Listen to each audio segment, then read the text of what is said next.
लेकिन सबसे पहले हिमांशु सर मैं लेंसकार्ट की बात करना चाहूँगा आपसे, और इस कंपनी ने सर किस तरीके से, आप देखिए तमाम जो चीज़ें थी इसको लेके कहा जाता है बहुत महंगा स्टॉक है जब इसका आईपीओ आ रहा था, और रिजल्ट्स बहुत ही शानदार रहे। नेट प्रॉफिटेबिलिटी 270% रही, रेवेन्यू 43% रहा, एबिटा 75% रहा, एबिटा मार्जिन 400 बेसिस पॉइंट रहा। और भी मैं बहुत सारी चीज़ें आपको बताता हूँ इस कंपनी के बारे में। अगर आप सेम स्टोर सेल्स ग्रोथ देखेंगे उसमें बहुत शानदार प्रदर्शन रहा। अगर सेम स्टोर सेल्स ग्रोथ अगर आप पिन कोड वाइज देखेंगे तो भी वो बहुत शानदार प्रदर्शन निकल के आया। इसके अलावा अगर आप प्रीमियमाइजेशन और स्टोर एक्सपेंशन के हिसाब से देखेंगे तो वहाँ पर भी जो है स्थिति काफ़ी बेहतर निकल के आ रही है। और इंटरनेशनल बिजनेस की भी बात करें, वहाँ पर भी जो एबिटा है काफ़ी बेहतर निकल के आया है। सर किस तरीके से देख रहे हैं आप लेंसकार्ट को, और आगे की स्थिति क्या किया जाए सर? अभी भी क्या मौका होगा यहाँ पे खरीदारी करने का? देखिए, जब तक कंपनी डिलीवर करती रहेगी तब तक मुझे लगता है कि जरूर यहाँ पर हर बार मौका बना रहेगा।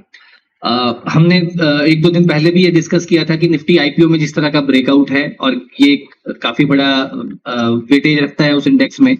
चार्ट्स बहुत स्ट्रांग है, नंबर्स डिलीवर हुए हैं, तो मुझे लगता है कोई हर्ज नहीं है कि यहाँ पर आप रेगुलर इंटरवल्स पे खरीदारी की कर सकते हैं। फिलहाल आज एक बड़ा गैप देखने को मिला था, हायर लेवल से थोड़ी सी प्रॉफिट बुकिंग देखने को मिली है। 570 565 वापस से एक अच्छा जोन है जहां पर खरीदारी की जा सकती है, और जो एग्जिस्टिंग होल्डर्स हैं उनके लिए डेफिनेटली 560 के क्लोजिंग बेसिस के स्टॉप लॉस के साथ पोजीशन में बने रहने की सलाह रहेगी। ठीक है, तो ये जो है जानकारी सर की तरफ से निकल के आ रही है। अब हम लोग आगे बढ़ते हैं, और भी बहुत सारे जो है जीएमआर एयरपोर्ट की बात करते हैं। रचित सर, जीएमआर एयरपोर्ट को लेकर अगर आप नतीजे देखेंगे तो नतीजे ठीक ठाक रहे हैं यहाँ पर। पैसेंजर ग्रोथ में अगर साल दर साल चलिए स्क्रीन पर ही आ गए यहाँ पे। टर्न प्रॉफिटेबिलिटी लॉस से जो थी कंपनी 212 करोड़ के लॉस से 91 करोड़ के प्रॉफिट में आ गई। रेवेन्यू में करीब 24% का जंप है, एबिटा 24% का जंप है। एबिटा मार्जिन जो है 20 बेसिस पॉइंट बढ़ते हुए दिखे हैं। और खासतौर पे अगर नेट डेट देखेंगे आप तो नेट डेट में जो है कोई बदलाव नहीं हो। लेकिन सर एक ट्रिगर और इम्पॉर्टेंट मैं इसमें आपसे समझना चाहूँगा, क्योंकि आने वाले दिनों में जो अडानी ग्रुप है वो अपना एयरपोर्ट का बिजनेस जो है वो अलग करता हुआ दिखेगा। सर किस तरीके से देखा जाए सर स्टॉक को?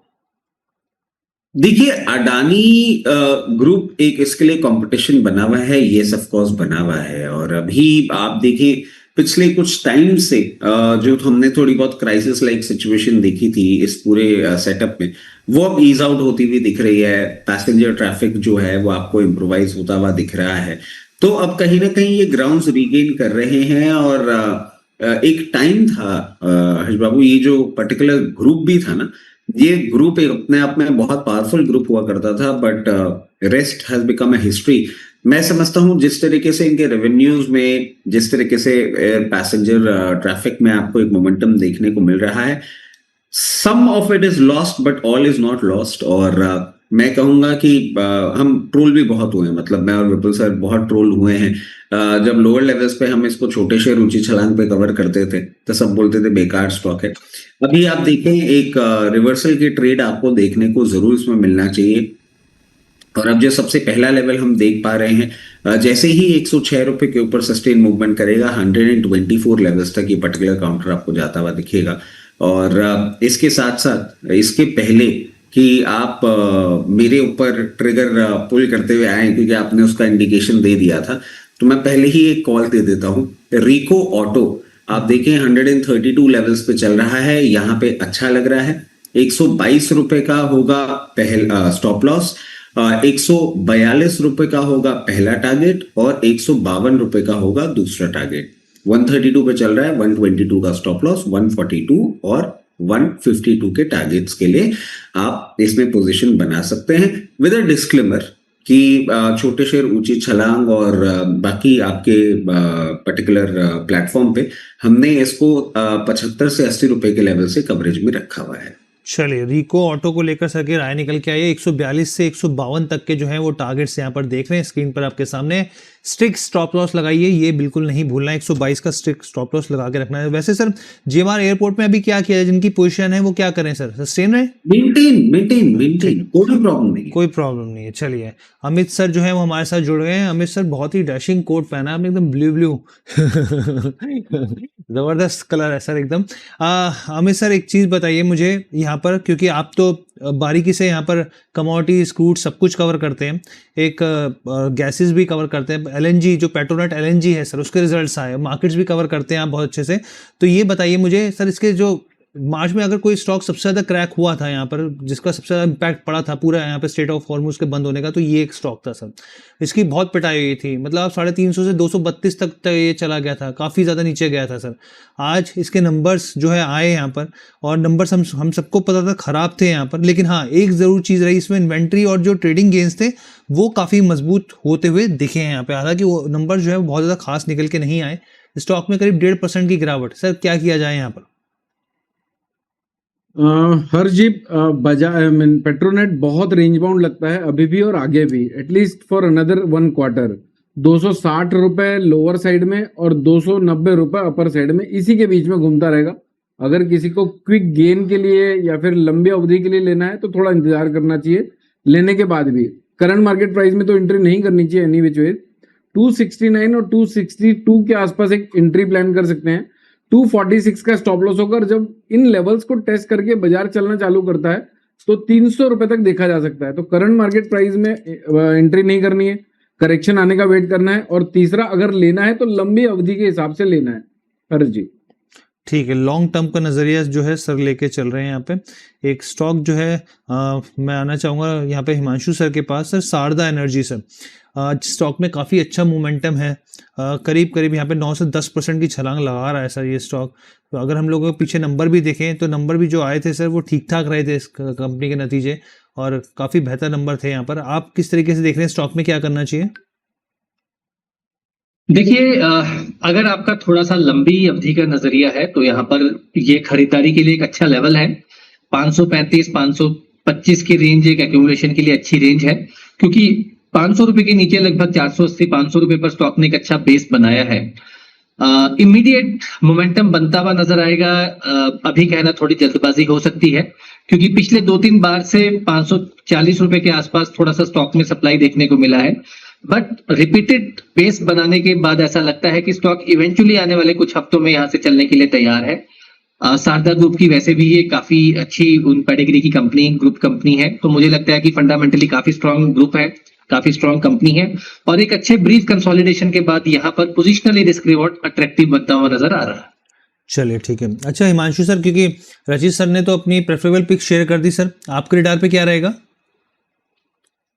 देखिए, खरीदारी करनी है प्रिसीजन वायर, प्रिक वायर जिसका टिकर है, 445 रुपए पर ये स्टॉक ट्रेड कर रहा है। और मुझे लगता है कि बाजार 2-3-4 दिन से जिस हिसाब से हल्का हुआ है उसके बाद भी स्टॉक में एक अच्छा मोमेंटम बना है। ये स्पेस भी काफी अच्छा लगता है हमें, तो मुझे लगता है कि यहाँ पर खरीदारी की जा सकती है। पोजिशनली थोड़ा सा स्विंग के हिसाब से ट्रेड लें, 445 440 के लेवल्स पे एक्यूमुलेट करें। स्टॉप लॉस के तौर पर 420 रुपए के नीचे का स्टॉप लॉस लगाएं, और अपसाइड में 475 और 490 रुपए के 2 टारगेट्स के लिए प्रिक वायर यानी कि प्रिसीजन वायर में खरीदारी करके चलने की सलाह है। और एक सर शुगर स्पेस में भी मुझे यहाँ पर लगता है कि यहाँ पर एक अच्छा स्पेस बना हुआ है, तो यहाँ पर डालमिया शुगर दूसरा स्टॉक है जो मुझे पसंद आ रहा है, जहां पर मोमेंटम बनता हुआ नजर आ रहा है।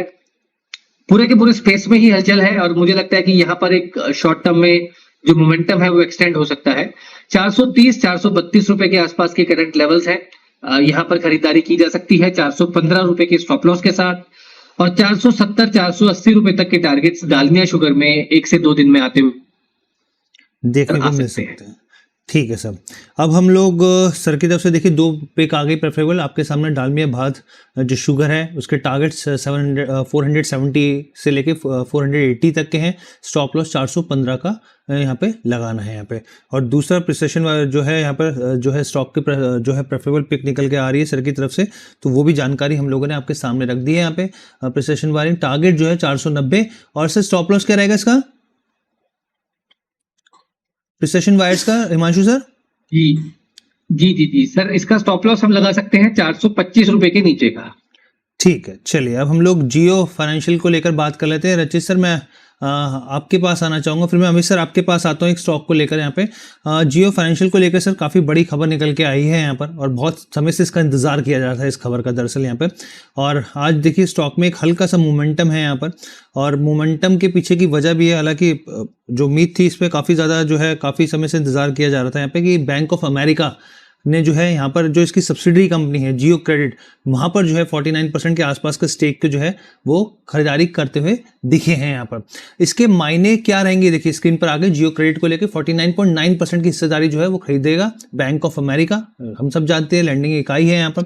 और करीब यहाँ पे देखिए ये जो पूरी ओवरऑल डील है अगर आप इसको रुपए में कन्वर्ट करेंगे तो 18,268 करोड़ के आसपास जो है वो आती हुई दिख रही है यहाँ पर।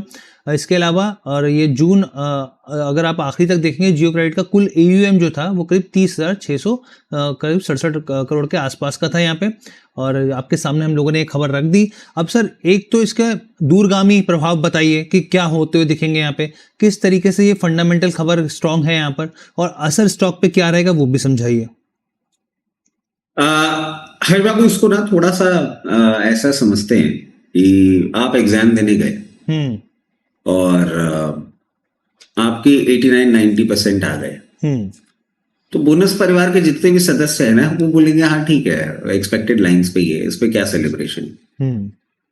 मैं एग्जाम देने गया जी, मैं फर्स्ट डिवीजन से पास हो गया, आधा से ज्यादा बोनस परिवार आपको सुपर चैट के थ्रू बधाइयां देता हुआ दिखेगा, क्योंकि कहीं ना कहीं इतनी भी एक्सपेक्टेड लाइंस पे चीजें नहीं होती।